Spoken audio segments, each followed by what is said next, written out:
Yeah, okay. So we are here live streaming a debate from the Daily Freeman between candidates Terry Bernardo and County Executive Mike Hine. We're going to give them 3 to 5 minutes for opening statements. And then we're going to we got some questions of our own, and we will field questions from the audience as well. My name's Paul Kirby, and I'm going to be moderating here for the Daily Freeman.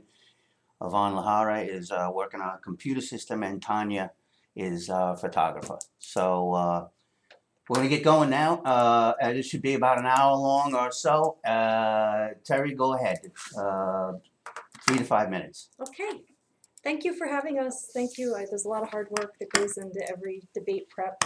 So I'm running for Ulster County Executive this year because voters deserve a choice. Seniors deserve a choice. Veterans deserve a choice. Ladies auxiliaries, every group that I've met with this year, you all deserve a choice. But two things are really bothering me this past year. First, it looked like the incumbent next to me was going to be given another free pass, just as he was 4 years ago. I decided I would run if nobody else would. The second reason I decided to run is the uncertain future of the Ulster and Delaware Rail Corridor. That's a tangible asset that belongs to the voters of Ulster County. But the issue of the railroad is merely a symptom of what I think Ulster County can do better: economic development. Our county needs a comprehensive economic development strategy to attract investment and to grow our existing jobs. There are fewer people working here today than there were when my opponent took office. In 2008, according to the New York State Department of Labor, you can fact check that on the computer, there were 84.7 thousand people working in Ulster County. 2015, only 81.4. That's 3.3 thousand less people with a job here in Ulster County.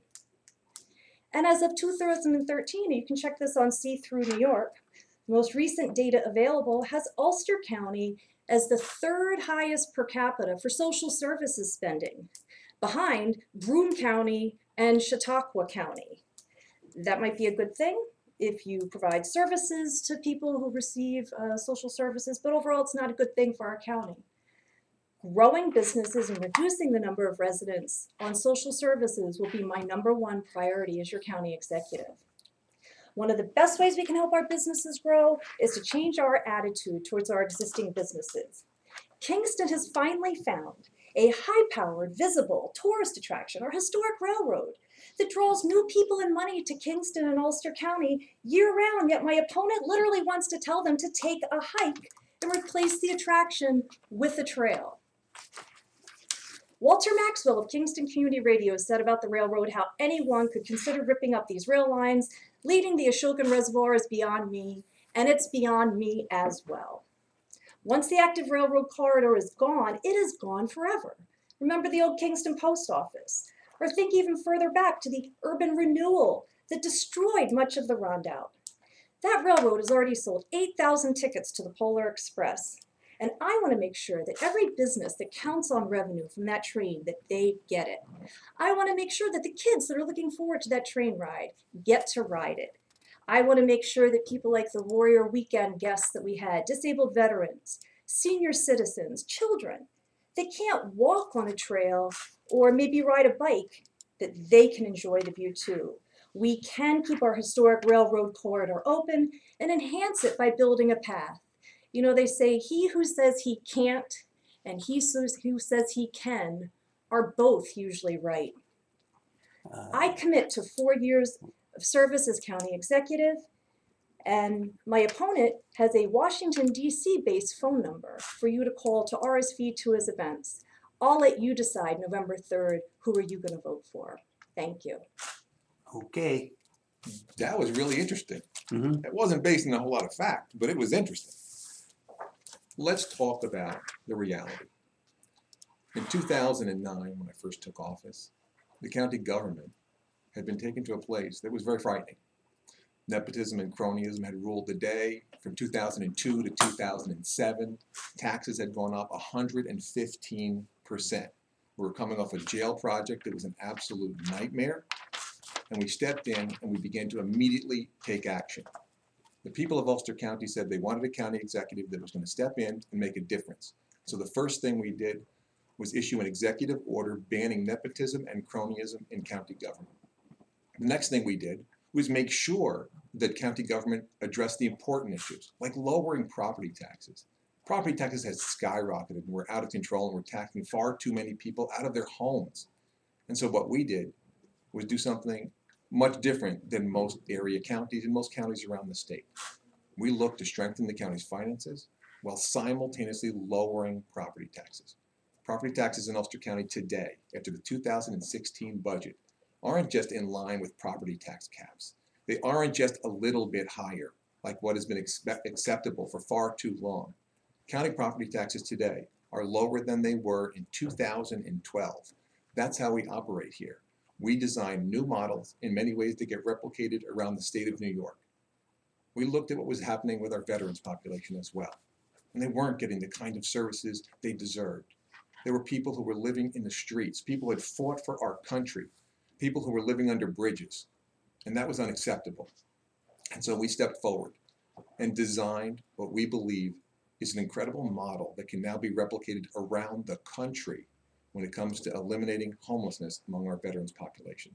The Patriots Project has proudly served over 30 individuals and helped turn their lives around, providing all the services to them that they need at a time of crisis and making sure they get to participate in the society they fought so hard to protect. When it comes to jobs, my opponent is literally passing information that is fundamentally untrue. There are 2,000 more people working in Ulster County today than when I first took office in 2009. The unemployment rate has gone from almost 8% at the time to now 4.8%. And I'm extremely proud to say that the work that we are doing has attracted, through the CFA process, $28 million to assist local businesses. And again, the successes have happened time and time again. There's more work yet to do, of course, but we're very excited about the progress that's happening on that front. From an environmental perspective, this is very important to me. The environment, our pristine and magnificent environment in Ulster County, was being ignored, absolutely ignored. And we stepped forward, and in just the last 7 years have made Ulster County recognized nationally as one of the most environmentally friendly counties in the entire country. We're excited about what that means when it comes to making sure that electric car charging stations are available for folks, when it comes to 100% of our electricity coming from renewable resources, when it means things that are critically important, like transitioning our entire operation to energy efficiency that's been so successful. And then let's talk about higher education. Access to higher education for the students of our community wasn't fair. If you were a middle-class kid and you could drive, you had greater access to higher education than if you were poor and your main means of transportation were your feet or a bicycle. And as someone who's the first person in their family to graduate from college, I understand how important that is in changing the trajectory of someone's life. And so we set about doing something that many said was impossible. We put a community college satellite campus in a derelict, old, closed, graffiti-filled elementary school that was 100 yards away from Kingston High School. And by doing that, we made it so if you could walk to high school, you can now walk to college. And we're very proud of that. We should also touch base just quickly on the railroad. I think it's important to understand that there's been an enormous amount of misinformation tossed around about this issue. The Ulster County Legislature passed a resolution that would, in the end, eliminate railroad operations in the city of Kingston. We had simply said that we believe there's a better way. We recognize there are passions on both sides of this issue. There are some on one extreme that would only want rail the entire way. There's others on the other extreme that would only want trail. We've designed a compromise plan that would allow train operations exactly where they currently operate. So really what we're talking about here, again, train operations in the Mount Tremper to Phoenicia area, train operations to continue in this area, and we shouldn't lose sight. We're also trying to help people and residents in Midtown Kingston who at this point don't get any benefit from this. What they really get is all the headaches. They have a corridor that runs from Midtown Kingston to the Kingston Plaza or the Hannaford. Mhm. And on that corridor, they get crime, they get a poorly maintained right-of-way, they get all the fundamental problems that go along with it, and they get none of the benefits. We believe that should be a linear park connecting Midtown Kingston with low-cost, high-quality food for the individuals who live there and eliminate the issue of a food desert. We believe this is really a social justice issue as well. And you can do all of that and still maintain train operations in the Kingston area. Okay. Well, all right, so we'll get to our questions now. Sure. We'll just, we'll get back to the budget, this year's budget, I guess. Sure. Right, all right, so the $330 million plan, right, budget plan, that does lower the property tax levy and funds a number of initiatives that lawmakers have championed over the Sure. years, right? Okay. Even Terry, the Republican minority leader, says this about this particular budget, right? He says, "I'm thrilled that we've put ourselves in a financial position where we can cut taxes again. I think that's what the public deserves, and not a lot of other communities or counties can do that or say that." So you got like a Republican guy, the top Republican in the legislature agreeing with this budget of a Democratic county executive. What do you think of that? Do you think he's off base, the guy, or? You know, I received the endorsement of the Reform Party, which is formerly Yes. called Stop Common Core. And Mike's budget is a little like Common Core math. We don't know if it's right, we don't know if it's wrong, but he keeps telling us it's right. I don't know. Okay. What do you think of it? I mean, have you, kind of going through it at all, or? You know, we pay a consultant over $70,000. They bring in a team of people that spend weeks and weeks and weeks poring over this. I haven't. But what I can tell you is that past budgets, when we've done things like, and I voted against this budget completely, flow control for the county, Right. that was supposed to spur economic development. Now, flow control, by its very definition, is a monopoly. The county executive touted it as spurring economic development, and competition was completely in contradiction. What it's done is it's given us the highest tipping fees in all of New York State. So that's why I say it's a little like Common Core math. We don't know if it's right, we don't know if it's wrong, because things like that, well, oh, that's good, we got $2.4 million out of the budget. But did it really save the taxpayers any money? No, the tipping fee went from being, I'd say $60, $75 a ton to well over $110 a ton now. With no tax reduction for the consumers, we're paying more now than we were then. So yeah, it's like Common Core math, Okay. like a little shell game. Go ahead. Paul, I have to tell you that's extraordinary. It's just literally completely detached from reality. Let's talk about it. The budgets are far more than just some sort of guesstimate. There are an enormous amount of hard work that goes in by a financial team that we have assembled that, again, in the past, when it was out of control and we were seeing 39% tax increases, another double-digit increases, we've come in and really put the reins on the entire process. Spending is down, just so we're clear about this, at below 2009 levels. So government spending in Ulster County, the county spend levels are down below 2009 levels. Like I said earlier, taxes are below 2012 levels. Our assessments by the State Comptroller's Office took us from a place where we were seriously in danger to a place that we've become one of the top financially stable counties in the entire state of New York, as assessed by the New York State Comptroller's Office. They take it very seriously, and they do read the budget, and so do I. Okay? I take it seriously because I know it impacts families. People are trying to make ends meet at the kitchen table, and it makes a big difference to them. But it's more than just what we've done at the county property taxes. We have collectively provided over $22 million in additional relief to the 20 towns and the city of Kingston with the takeover of safety net and now election costs. That provides huge relief to those communities. So it's far in excess of just what we have done at the county property tax levy. And when we're talking about flow control, let's really understand what that issue is. Okay? In the past, people on fixed incomes were paying for a service they may never use at the RRA. They were subsidizing reduced fees for large garbage companies. That's how it was functioning. Okay? It's really important to understand that's what was happening in the past. Now, it's really a fees for services.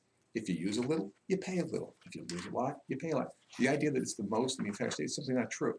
Okay, but I will tell you, people who are on fixed incomes are no longer subsidizing large garbage companies. Competition is up, recycling is up, and we're very excited about the net outcome. And again, we should also be clear, this issue was debated in the very legislature that Terry Bernardo was the chairperson of. Mm-hmm.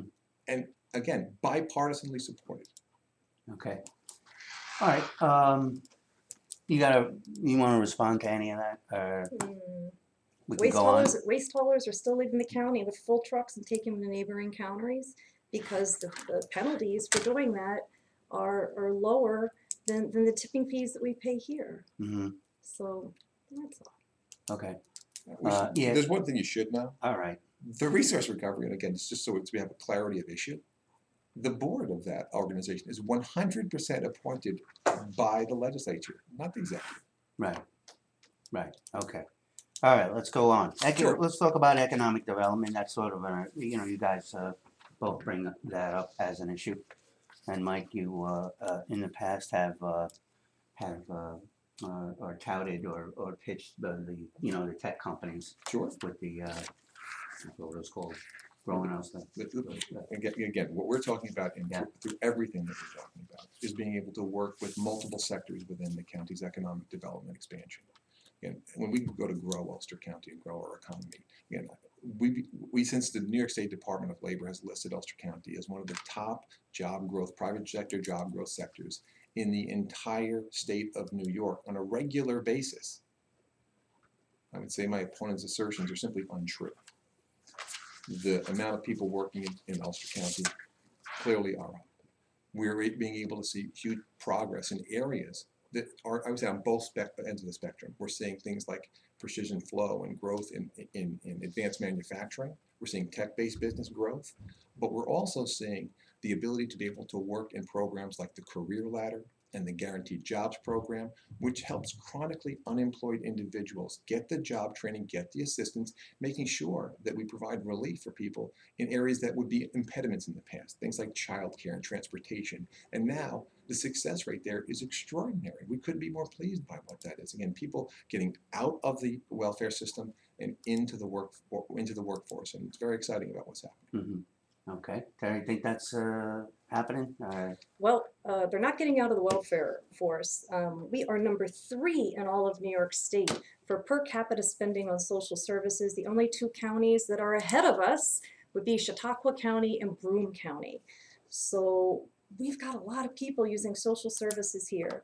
Regarding the labor statistics, literally, I just tweaked my numbers because I had the 2007 and 2014. So before I came, I went to the New York State Department of Labor website and got right off of there, people employed in Ulster County, 2008, 84.7 thousand, and then in 2015, 81.4 thousand. What I'd say is, I was at a dinner last night, and the speaker brought up Andrew Cuomo's economic development scheme, the Buffalo Billion, and I have nothing against Buffalo, and in fact, I love Ellenville, but the whole idea of the Ellenville Million, of using taxpayer money to say that it's economic development, is just not an original idea. Mm-hmm. We need to keep the businesses that we have here, we need to treat them well, we need to talk to them. And as I go out, I have been to every town in this county. I have been at Meet the Candidate. The last 6 Meet the Candidate nights I went to, Ellenville and NAACP, that was just the other night, Lake Hill and Woodstock, the Ladies Auxiliary, then I had the Rosendale Women's Club, Saugerties League of Women Voters, and the Birches as a Sophic. Those are minorities, women, the elderly.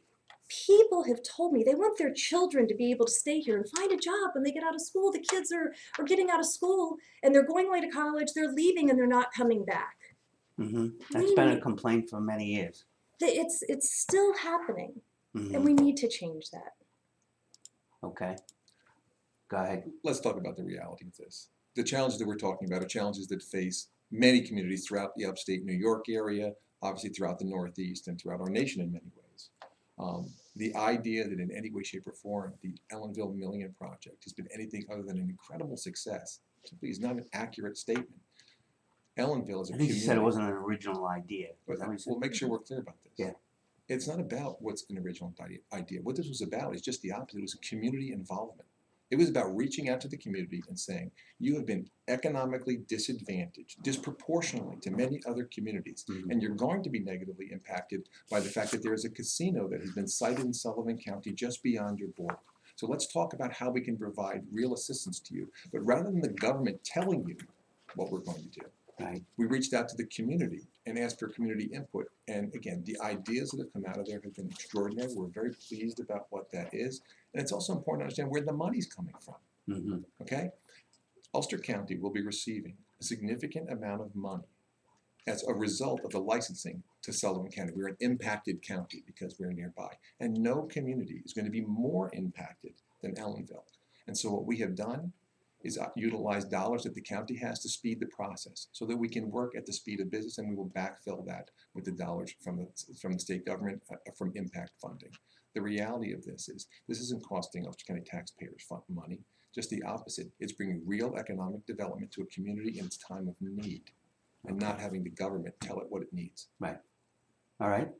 By the way, yeah. Overwhelmingly supported by both sides of the aisle in the Ulster County Legislature. The $1 million thing. Correct. Okay. People, politicians have a habit about talking about tourism, you know, and how that's Sure. an economic driver in Ulster County. Terry, if you're elected, how would you, what would you do on the tourism front? And do you think enough is being done today to attract? I know you talked about the train a little, but even beyond that, what would you do? What would you plan? Well, it is about the train. Okay. You know, if my opponent stays in office, his idea of limiting this to 2 miles, the Catskill Mountain Railroad needs a destination for its trains going out of Kingston. They just can't keep going back and forth, this little bit of back and forth like they are. They're a company, that is not a viable business plan for them. They will go out of business very quickly if we limit them to that. And there's no reason why the reservoir views can't be shared between the rail and the trail. And the county executive has never spelled out where the railroad storage and maintenance facilities are going to be in this 2-mile plan. You know, people come from all over the world to visit this train. And the train sources their things locally. They buy their cookies from Dysings, and you know, they have brought business to our businesses. The people go to the diners. They got railroad bucks that people use. You know, how do we tell one business, just leave? We don't need your tourism. Well, the county happens to own the land the business is operating on, right? I mean, we receive money. you don't they tell are a business who owns their own property what to do, but you know, the county does own this property, right? Yeah, and the argument is the Catskill Railroad has been around a while and nothing's happened until now. Now, oh my, and what could be? What could be? They're adding a 5th coach this year for the Polar Express. They used to only have 2 or 3. Now they have 5. People show up for the Polar Express in plaid pajamas, and some of the families even get their names embroidered on it. But this company can't continue to operate just with a little bit there. We're withholding FEMA money from them that they could use to restore those tracks. It's extraordinary, by okay, the way. Okay. It's extraordinary that we're having a conversation about a $515 million portion of our economy and all the different components that make it up, and in some way, shape, or form, making it seem like somehow a tourist railroad that operates occasionally is the driving force of that portion of our economy. It's simply not true. Okay, the reality is much different than that. We have an amazing 4-season tourism destination. We overhauled the entire tourism operation back in 2010. And since that point, we've seen a 20% increase in tourism in Ulster County, $87 million increase in that portion of our economy. And we're really excited about what that means. The drivers here are a whole host of things because it is a 4-season destination. And if the train is successful on the portion that it has been on, then it can continue to be successful. And I'm sure that we'll identify ways to work together and figure out a solution. I believe there's a compromise here, and I look forward to it. Again, but I also understand the importance of opening up Midtown Kingston to low-cost, high-quality food. And I also understand the importance of opening up the entire 11.5 miles of the north shore of the Ashokan Reservoir free, no fee, no permit necessary for the first time in over 100 years. And what that means, again, it's important to understand, at no cost to Ulster County taxpayers, Mhm. because $2 million plus is being dedicated by the New York City DEP. And having you said, we won't go on about the, because we got other topics to do Sure. in a little time. But you know, isn't it? Haven't you said, or a consultant has said that this is impossible to do? The idea of having both rail and trail the entire way on the Yes. corridor is impossible, okay? You're talking about something that's physically impossible because of the cuts into the mountainsides and a whole series of other limitations. But that doesn't mean that there aren't areas where we can do that. And I look forward to doing that. In fact, there's a plan right now on the county website that would allow that to, and I'm the only elected official to bring forward such a compromise plan. Okay, Terry. So he says it's impossible.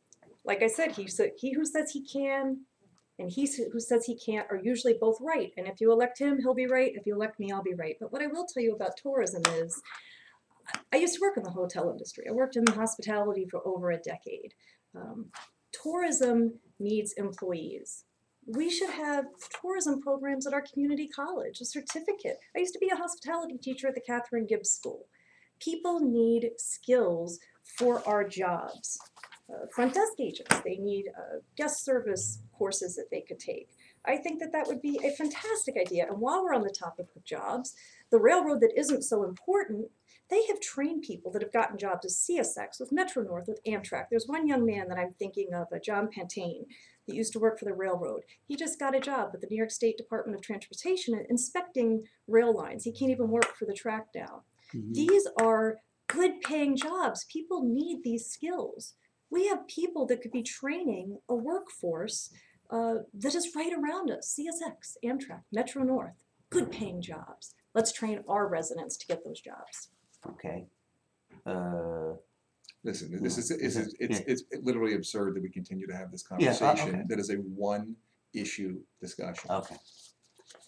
The But we should, the one thing Go that we ahead. should touch base on, yeah.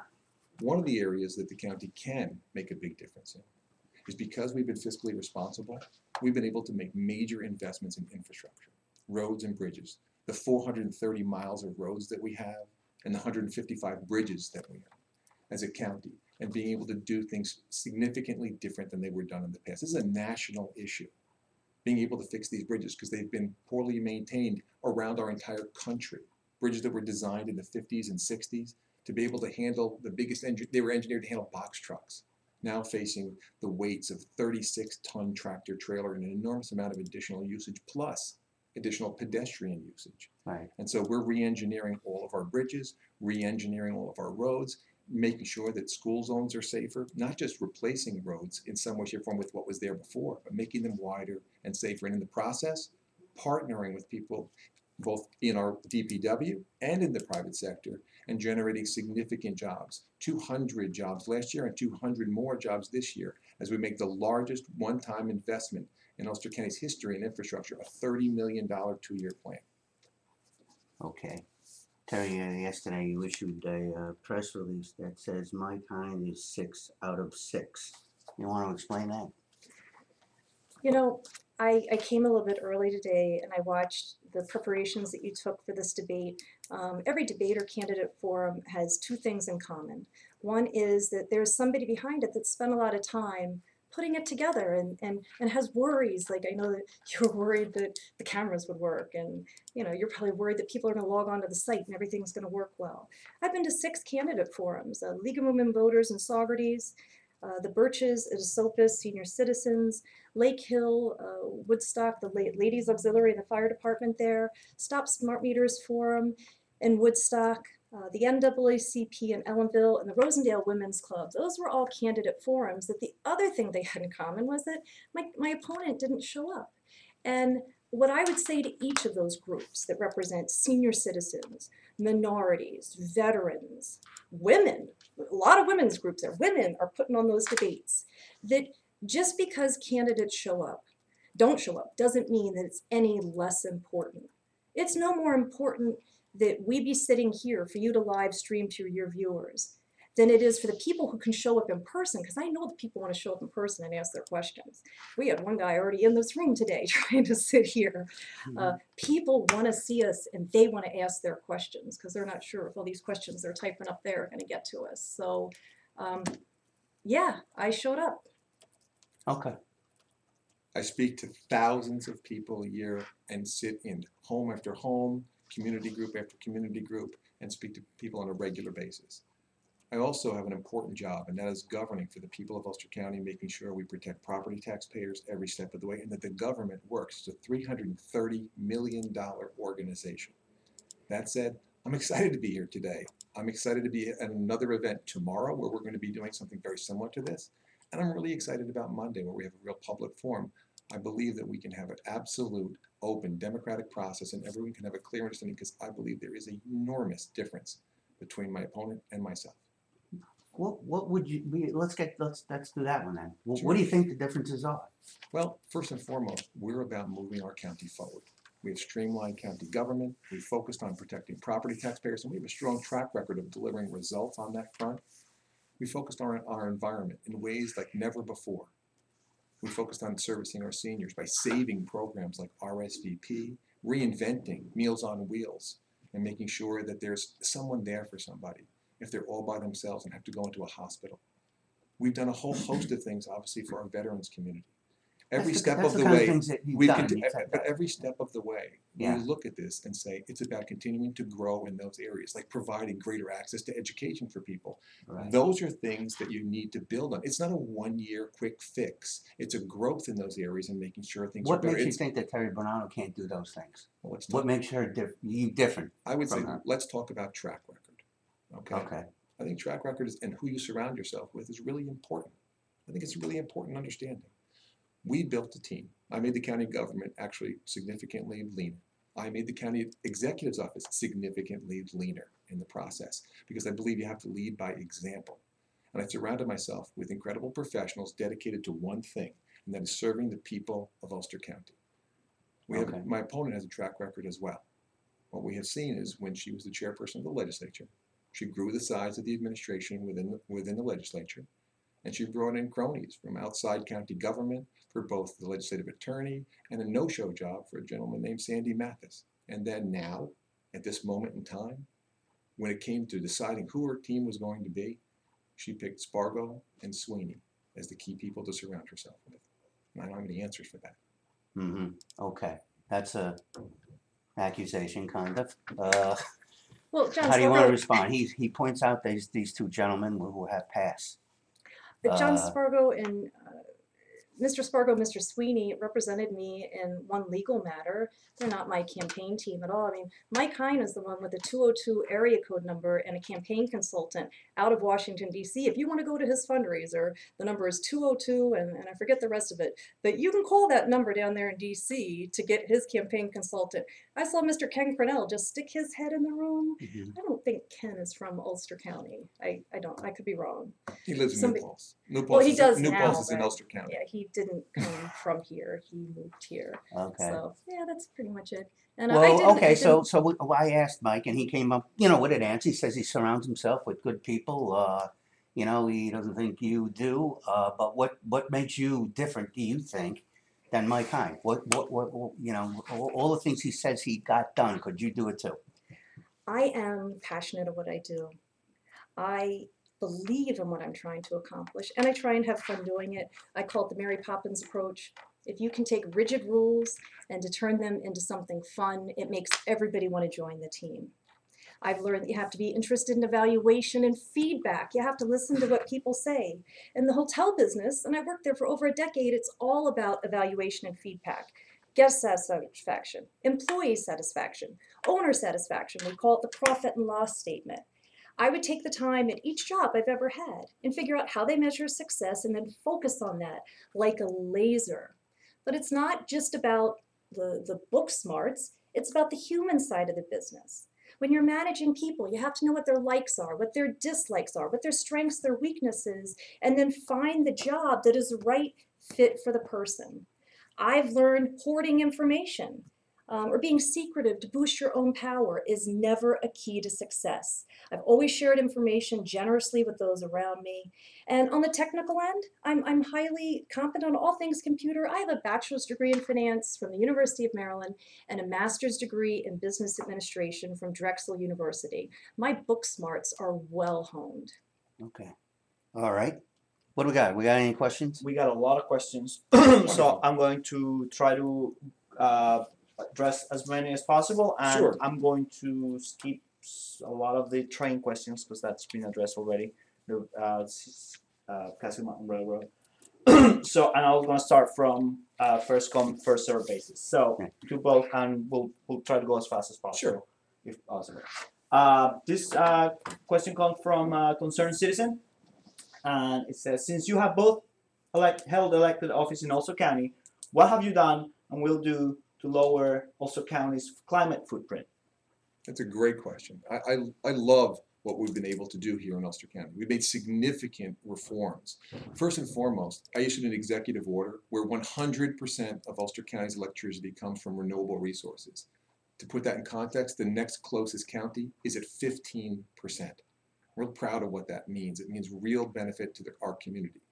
In addition to that, obviously, we've seen changes when it comes to electric car charging stations, with the largest concentration of electric car charging stations in our entire community, and excuse me, in our entire state. That's an enormous deal. We've become net carbon neutral because of much of the actions that we have taken from an energy efficiency perspective. And we continue to expand at looking at really serious issues, like how we get our energy. And so I'm proud that on the top of what was formerly a town landfill in the town of Ulster, as well as out at our community college, we're going to be putting utility scale solar on there, 2 megs on each one of those things, which makes an enormous difference. To put it in context, it means 25% of the energy utilized by our college will come from solar energy. Okay. Terry? I love going green. I would like to go off the grid myself. You give me organic food and take me off the grid, I am happy. During my administration, we protected the environment as well. The legislature is the appropriating, policy-making, and law-making body for the government, not the executive. He can issue executive orders, but it's the legislature that passes laws. We enacted a law that protected the environment by banning the use of hydraulic fracking fluid. The county executive issued an executive order, but it's the legislature that passes the laws that have teeth. I absolutely love our environment. One of my favorite places to shop, Mother Earth, who is environmentally responsible, and you could expect no less from me than to be a good steward for our environment. Okay. Got another one there, Ravon? Yeah. This question comes from Tim Whitman. And it says, what do you see as the key industries that will drive growth in our county over the next decade? And what will you do to attract, retain, and support them? You want me to go first? Yeah. Absolutely. First and foremost, I believe that you're going to do economic development in Ulster County in a quilt. It's not going to be IBM is going to show up at your front door again. It doesn't work that way. And so it's important that we be able to first and foremost serve the businesses that are here. And that's what we've done with things like Wolf Tech and Zumtobel and a whole host of other communities and a whole host of other companies to make sure that they stay strong and in our community. And then what you do is you'll work with our tourism industry to be able to expand it, to be able to expand in our tech-based businesses. And we're seeing that right now just in Uptown Kingston. We're seeing an extraordinary uptick in the amount of tech-based businesses in Uptown Kingston, and we couldn't be more pleased. But it's also about precision manufacturing because it's about quality of jobs, working with your educators to make sure that they're training on that front as well. And that's something that we're doing on a daily basis. All right. Terry? Well, I think the first step in fixing a problem is acknowledging that you have one. And I don't know that we have acknowledgement that we have a problem with economic development in the county. I think there is. The first thing that I would do is make sure that the number one person that I have in charge of economic development has a track record of having brought in companies and created jobs in a county. I would also dedicate one of my full-time, very highly paid deputy county executives to economic development because it's just that important.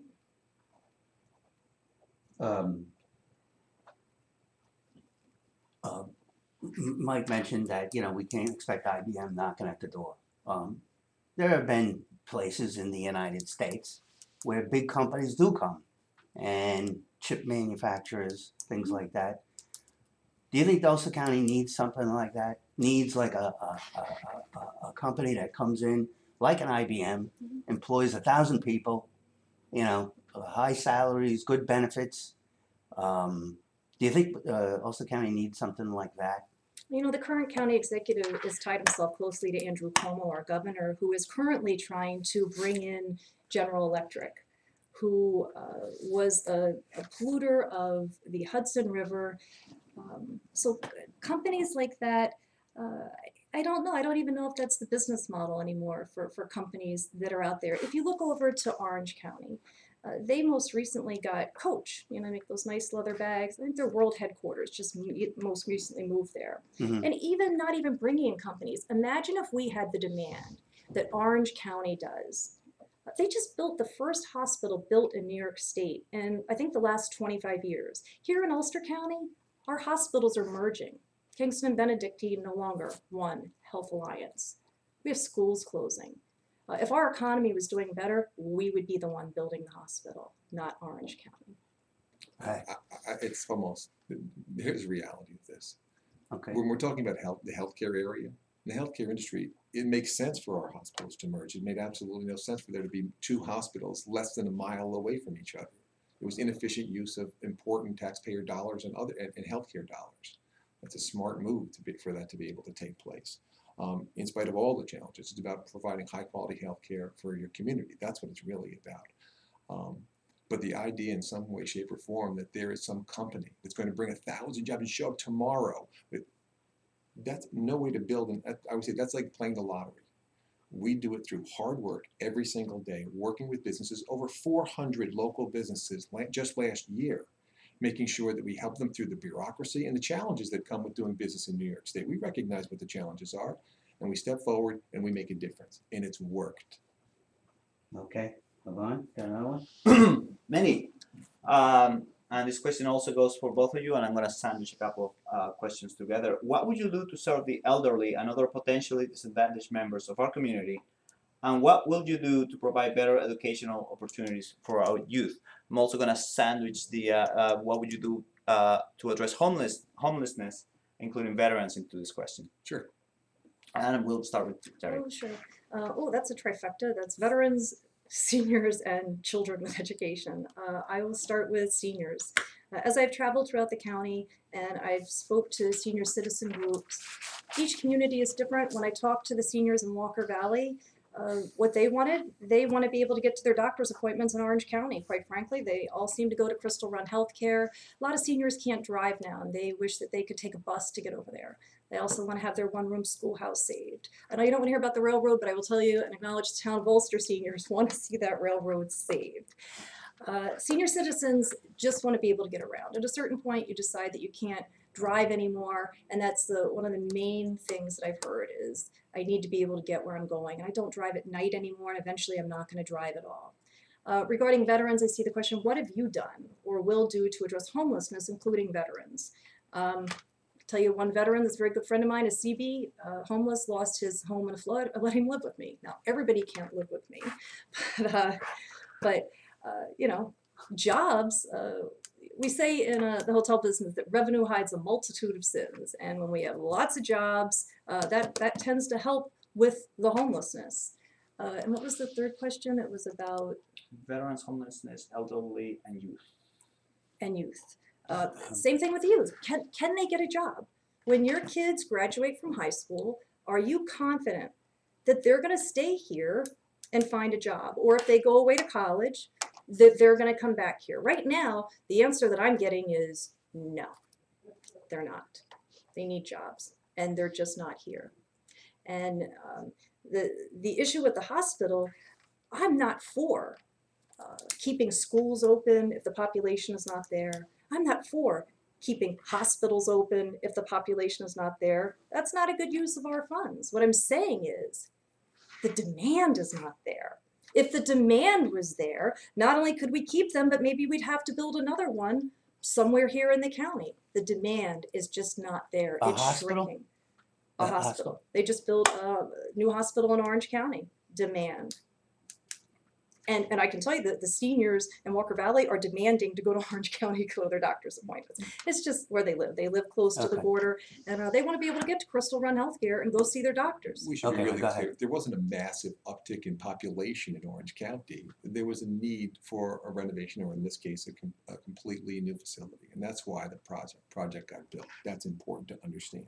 When we talk about our seniors, that's why we're fiscally responsible, so that we can be socially responsible too, pouring dollars into programs like RSVP, which was about to be shut down because they had an unintended loss of resources. Now, RSVP, for those who don't know, is an important program. It's where seniors volunteer.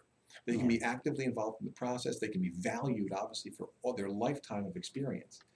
But it's also critically important for many, many non-for-profits around our community that benefit from these seniors volunteering within their operation. So all of this was at risk. And because we were fiscally responsible, we were able to step in and save that program. When it came time to addressing things like our meals It's on like a pool of senior citizens to draw exactly, from, right, for things. exactly. All right. We run Yeah. the whole program now Okay, because we had the dollars to step in and do so. okay, When it came to Meals on Wheels, Meals on Wheels was a program from the 60s. Everybody understands the basic concept of providing a meal to a senior, providing real nutrition in a time of need. But it's so much more than that. In many ways, it's the ability to be able to see that senior every single day. In many ways, that may be the only human contact that senior has in the course of that day. mm-hmm. Was Okay. that about to go under too? What was happening was this: the for-profit company that we had, that we were Oh, paying, that's right. was out of Clifton Park, was Yeah. limiting now and going to frozen meals once a Right. week and eliminating that whole process. So what we did was we stepped in and said, we can do things significantly different. And we began to work and buy local and work with local not-for-profits. In this case, it was Gateway Community Industries. So it strengthened their core mission and their organization. They have a big commercial grade kitchen. They have the capacity to deliver the meals, and they, on top of that, have the capacity to provide significant case assistance. And that means those seniors are getting the best possible care of all. And on top of that, when we go to completely redo these projects, we don't just take them on a little at a time. We try to make it significantly different. And that's why what I was talking to you about earlier is providing this additional assistance to especially the most vulnerable of our seniors who are on their own and in times of need when they have to check into a hospital, now have a professional care coordinator to go with them and to make sure their hospital visit goes well and their transition home goes just as well. All right, got another one? I got at least a couple times people have asked this, and this has been floating around political and other places. This is for Mike Hine. And are you running for Congress? And will you commit to completing your term if elected? I gotta tell you, I love this question. I'll tell you what my mother said to me. My mother said, you do know that they don't ask these questions of people that do bad jobs. Okay, they ask this question of people because you're doing a good job, you're delivering results for your community, and that's wonderful. It's very flattering in that respect. The truth of the matter is I never speculate on the future. I don't know what the future holds. What I do know is this: the pledge I make every day is to get up, roll my sleeves up, go in the door of this county office building and do the best job I humanly can for the people of Ulster County. And the results have been nothing short of extraordinary. They've been recognized on both a statewide and a national level, and for that I'm pleased. But the part that I'm most pleased about is it's been recognized by the citizens of our community who time and time again are excited about the work that we're doing. Okay, Terry, go I ahead. think that's a no. I think he's not pledging to serve 4 more years, but I am. And I don't know that's necessarily that they're talking about Mike was doing such a good job. I think it's the 202 area code number to RSVP for any of the events. It looks very nice. Looks like a campaign consultant from Washington, D.C. to me, kind of a 2-for-1 deal, you know, this year and next year, because the race is next year for Congress. But It is. I am not running. I can guarantee you that. I am serving for Ulster County Executive for the next 4 years, and I'm going to do a great job. Okay, All right, we're gonna have to start wrapping it up. So we're gonna Okay, give you so- each 3 minutes. We're gonna start with Mike. yeah, okay. Listen, to me, this is a very simple contrast between a government that has been completely reformed and restructured to serve the people, with an elected official whose sole focus is standing on the side of the people and not on the politicians. We've become a model in many ways, and much of what we do gets replicated in area counties and in counties around the country. I'm proud of the Patriots Project. I'm proud of the community college satellite campus that we have built right next to an inner city school. I'm proud of the $30 million worth of infrastructure work that we are doing to be able to make our community a better place and better for our businesses. I'm proud of all of this, but I also know that there's a great deal of work yet to do. And it's my great hope that I will have the support of the amazing people of Ulster County that have been so supportive to this point. And I urge them to come out and participate in the process on November 3rd. Terry. Well, you've heard a lot about my qualifications, and I'd just like to wrap them all up for you. My formal education. I have a bachelor's degree in finance, a master's degree in business administration from Drexel University. I've also worked in the private sector. I've worked in the hospitality industry in Atlantic City and New York City for major companies like ITT Sheridan, Hilton, the Sands Hotel and Casino, Ian Schrager Hotels, Lowe's Hotels. As Lowe's Hotels, I was the assistant general manager of the Lowe's New York at 51st and Lex. I've worked with employees. At that time, some of them have been working there longer than I've been alive. I manage managers, department heads, supervisors, executives. But I also own my own business. I own Skate Time 209. It's a roller skating rink and skateboard park and a Pilates exercise studio. The talents of business owners don't often make it to government because the fear of politics hurting your business keeps most business owners from ever seeking elected office.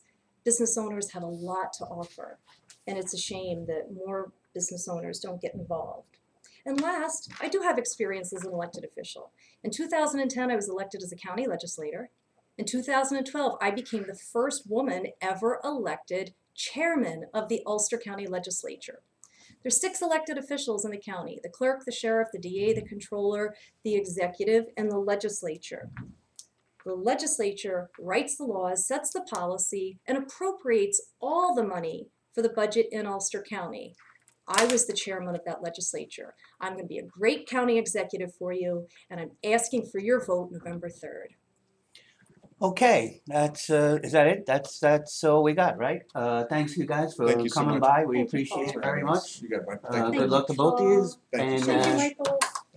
have a good one. You got it. Thanks. Ugh.